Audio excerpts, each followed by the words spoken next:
한동훈 후보자는 20여 년간 법무부와 검찰의 주요 요직을 두루 거쳤고 수사와 재판, 검찰 제도 분야의 전문성을 쌓아왔습니다. 앞으로 법무 행정의 현대화 그리고 글로벌 스탠다드에 부합하는 사법 시스템을 정립하는 데 적임자라고 판단했습니다. 자, 들으신 대로 윤석열 정부의 초대 법무부 장관으로 한동훈 사법연수장 부원장이 발탁이 됐는데요. 민주당에서는 인사 테러다, 노골적 정치 보복 선언이다 강력 반발하면서 지명 철회를 요구하고 있습니다. 수사권 조정 문제와 맞물려 험난한 청문 전국 예상이 되는데요. 국민의힘의 입장을 들어보겠습니다. 자, 법사위 소속 전주혜 의원님 전화 연결돼 있습니다. 의원님 안녕하세요. 예, 반갑습니다. 전주입니다. 네, 의원님. 자, 한동훈 장관 지명 정말 다들 놀랐다고 하고요. 당에서도 좀 많은 분들이 몰랐다라고 얘기를 하긴 하는데 당선인은 뭐 또 절대 파격 인사 아니다라고 얘기를 하고 있습니다. 전주혜 의원님 이거 어떻게 보셨어요? 아무래도 이제 기수가 27기다 보니까 그러니까 지금 그 기무총장이 20기잖아요. 예, 현재의 그 검찰에서는 좀 윗기수의 검사장들이 많은 면에서는 좀 뭐 그런 면에서는 뭐 기수를 좀 뛰어넘는 뭐 이러한 인사로 좀 놀라운 부분이 좀 있는 것 같습니다. 그런데 이게 뭐냐면요. 사실 문재인 정부 들어서 정치인 출신의 법무부 장관으로 인해서 정치적 중립성과 공정성이 굉장히 심각하게 훼손이 됐죠. 네. 그래서 이렇게 심각하게 훼손된 이 검찰을 정상화하는 것이 가장 지금 급선무고 윤석열 정부에서 해야 할 중요 과제 중에 하나가 바로 이러한 법체 정상화입니다. 그래서 이러한 그 중책을 맡기에는 최적임자이다. 예, 그러한 지금 평가를 받고 있는 것이죠. 그리고 검찰의 이러한 그 개혁에 맞서서 또한 형사사법제도도 선진화를 해야 되거든요. 네. 그래서 검찰에서의 다양한 경험, 또한 뭐 영어 실력, 뭐 이런 것을 통해서 좀 형사사법제도의 좀 선진화, 또 좀 국제화, 뭐 이런 것을 지금 이런 데 적임자라고 그렇게 평가를 받고 있습니다. 이게 뭐 이해가 되면서도 이게 통합이라는 거, 새 정부가 지금 좀 기대하고 있는 통합, 네. 이거를 좀 보면 조금 아쉽다고 생각이 들지 않습니까? 민주당도 그렇고. 저는 그렇지 않는데요. 저는 그 한 후보자에 대해서 민주당에서 노골적인 정치 보복이라고 반발을 하고 있는데요. 그것이야말로 내로남불이라고 생각합니다. 이게 뭐냐면요. 사실 그 채널 A 사건으로 인해서 그 한동훈 검사장이 4차례나 좌천이 되었고, 그리고 12번째 결재를 올려서야 무혐의 처분을 받았죠. 근데 이것이 왜 이렇게 됐냐. 결국 조국 전 장관에 대한 수사에 한동훈 검사장이 역할을 했기 때문에 이것이야말로 정치 보복 수사죠. 한동훈 검사장은 보복 수사의 피해자입니다. 그래서 문재인 정부에서 이러한 보복 수사를 자행을 하고 이것은 괜찮고 이 사람이 장관이 되는 게 무슨 정치 보복입니까? 그렇기 때문에 그 민주당의 이러한 평가는 내로남불식의 평가라는 말씀을 드리는 것이고요.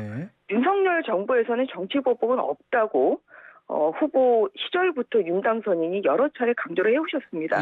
이것은 제대로 된 검찰 인사만 하면 검찰이 내 편이냐 상대편이나 가리지 않고 제대로 수사를 할 수 있는 것입니다. 그런 나라를 만들겠다는 게 윤 당선인의 법치 철학입니다. 그래서 한동훈 검사장 역시 어제도 범인을 잘 잡는 것이 좋다. 결국은 검찰의 임무다 이렇게 얘기하지 않았습니까? 진영 가리지 않고요. 그래서 검찰이 나아갈 방향은 결국은 어떠한 그런 그 살아있는 권력에도 맞설 수 있는 오히려 이런 수사를 하는 것이 저는 진정한 검찰 개혁이라고 생각을 하고요. 그런 면에서 한동훈 검사장은 이러한 검찰 개혁을 오히려 제대로 수행을 했고 또한 앞으로 그렇게 수행할 수 있는 그런 능력을 갖췄다고 저는 보고 있습니다.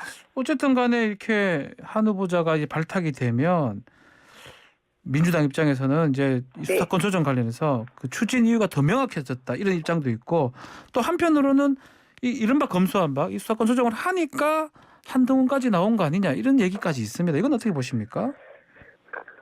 그 언론에 이제 나오는 걸 보면 당선인께서는 아예 애초부터 네. 한 검사장을 법무부 장관으로 이렇게 마음속에 점지해 두고 있었다 이런 얘기가 나오거든요. 예.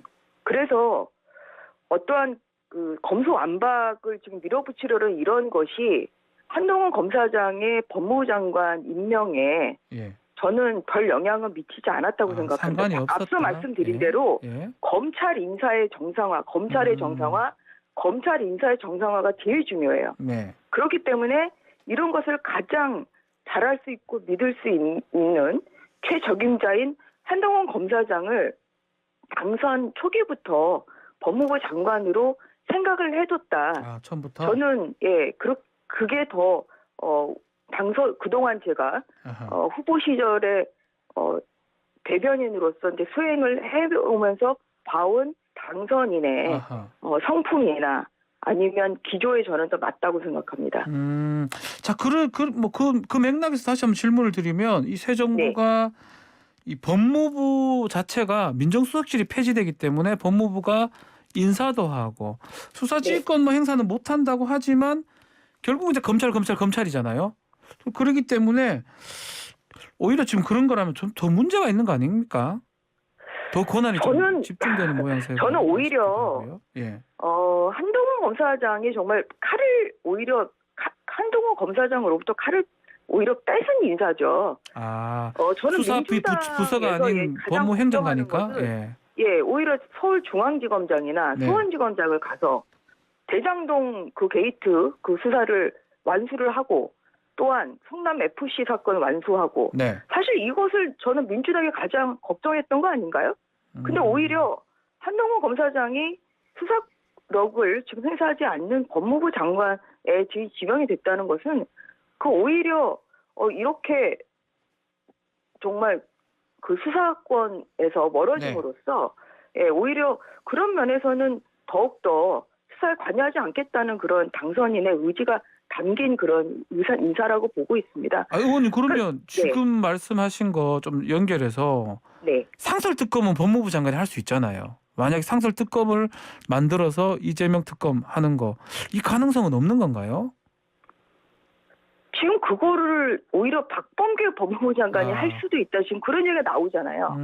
지금 오늘 법사위가 열리는데요. 네. 오후에. 그런 부분도 오늘 그 박범계 장관에 대한 질의에 포함이 되겠죠. 아하. 왜냐하면 이게 그동안 그 서울중앙지검이 뭉개온 대장동 게이트, 대장동 게이트의 몸통이 아직 안 밝혀지지 않았습니까? 이게 검찰 인사의 정상화로 인해서 제대로 수사가 되면 오히려 위험해질 수 있기 때문에 오히려 그걸 막기 위해서 박범계 법무부 장관이 상설특검을 지금 추진할 수도 있다. 지금 그 얘기가 나왔지 않습니까? 그래서 그거는 지금 한동훈 후보자에게 물어볼 건 아니고요. 네. 오히려 박범계 법무부 장관에게 일단 그것부터 물어봐야 될 것 같아요. 현재 법무부 장관이 그걸 할까 말까 이걸 생각해 봐야 된다. 네. 자, 이제 청문회를 할 건데 청문회가 좀 험난할 것 같은데요. 또 최대한 또 방어를 해야 될 입장 아니겠습니까? 국민의힘 입장에서. 제가 법사위원이니까 전주 의원님도 나가시는 거죠? 네, 그렇습니다. 이야, 어떻게 지금 뭐 괜찮을 것 같습니까? 뭐 아직 뭐 논의가 되고 있는 건 없겠지만. 그 인사 검증이라는 것은 이제 그 자리에 걸맞는 능력과 실력을 갖췄는지, 또한 국민 눈높이에 맞는 도덕성을 가졌는지 그런 거 아니겠어요? 네. 그래서 그런 차원에서는 저는 별 문제가 없을 거라고 실력과 생각합니다. 도덕성. 네. 예. 뭐 이러한 그 한동훈 검사장의 법무부 장관 임명에 대해서 뭐 정치 보복이다. 뭐 이러한 정치 프레임을 씌우는 것에 대해서 국민들이 저는 동의하지 않을 거라고 보고 있습니다. 그래서 뭐 청문회 때 물론 뭐 민주당 의원님들이야 또 여러 각도에서 공격을 하겠죠 아마. 또 질책을 하시겠지만 그것이 그 청문회에 대한 국민들이 보는 그 시각에 별 영향을 주지 않을 거라고 보고 있고요.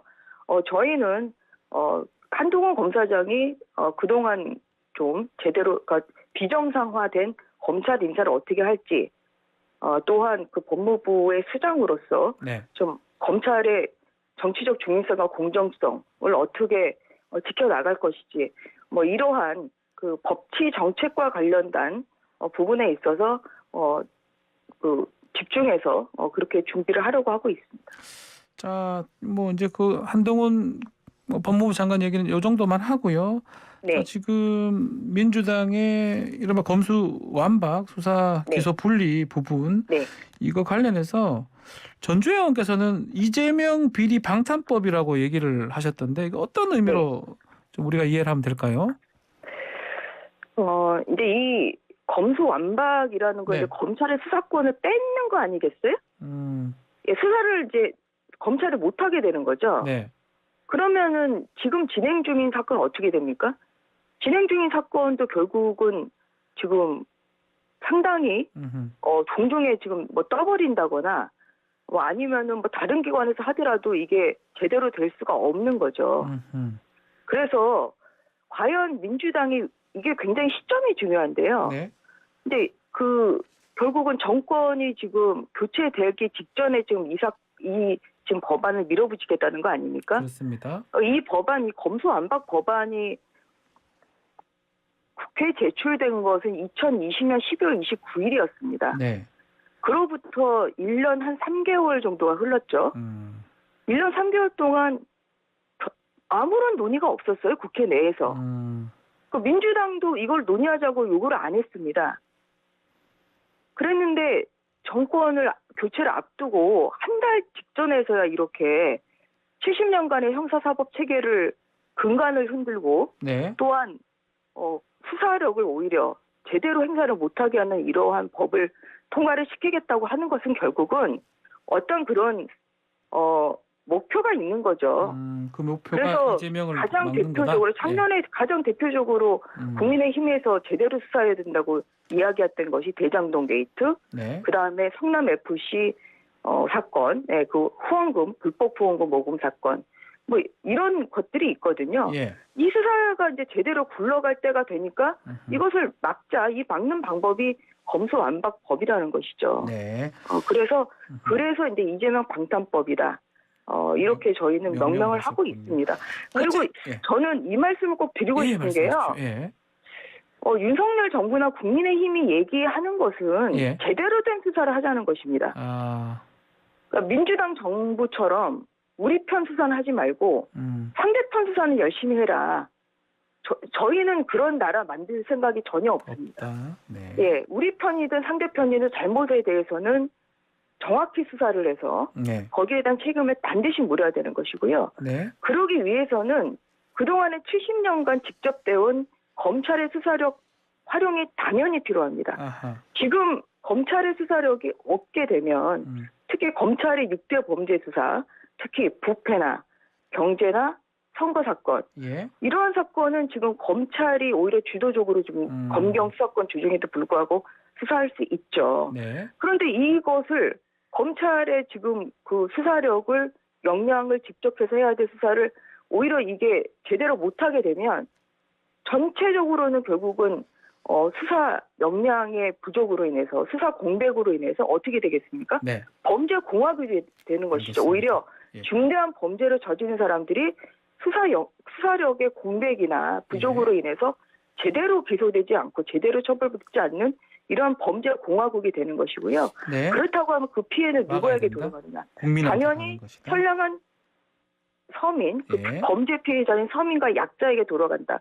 고스란히 국민에게 돌아간다. 알겠습니다. 그래서 검찰의 수사력 과잉은 물론 경계를 해야 되고 예. 거기에 대한 어떠한 그 개정은 해야 되겠지만 네. 그래요. 그렇다고 해서 이것을 알겠습니다. 뺏으면 이것은 국민에게 그 피해가 돌아간다는. 4월에 이제 지금 시간이 다 돼서 거의 다 돼가서 네. 국회가 지금 처리를 민주당 할 것 같아요. 국민의힘은 지금 어떻게 막을 수 있습니까? 필리버스터 얘기도 있던데요.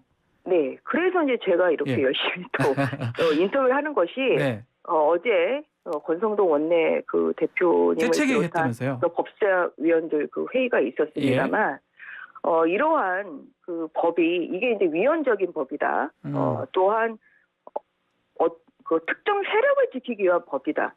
이러한 이 법안의 심각한 문제점을 일단 언론을 통해서 국민에게 알리자. 네. 사실 저희가 기대할 수 있는 것은 국민밖에 없습니다. 이게 의석수가 뭐 110석 대 한 180석 가까운 예. 이런 큰 차이가 있기 때문에 저희가 아무리 필리버스터를 해도 안 된다. 이것을 막을 수 있는 그런 법적인 장치 내에서 막을 수 있는 방법은 없는 대통령 것입니다. 거부권 어떻게 보십니까? 문재인 대통령 거부권. 잠깐 요것만 좀 제가 마무리하고. 시간이 좀 다 돼가지고. 저희는 그래서 국민밖에 없다. 알겠습니다. 그래서 이 법안의 심각성을 좀 알리는 것입니다. 그리고 대통령 거부권은 저희는 행사를 하시겠습니까? 저는 행사할 가능성은 거의 없다고 보지만 만약에 그래도 이 법안이 강제 통과가 된다면 또 대통령에게 거부권을 이건 역사에 남는 악법이기 때문에 대통령에게 거부권 행사하셔야 된다 이렇게 강력하게 요구드리고 또한 읍소할 수밖에 없죠. 네. 자, 여기까지 말씀 듣겠습니다. 감사합니다. 예, 감사합니다. 지금까지 전주의 국민의힘 의원과 말씀 나눴습니다.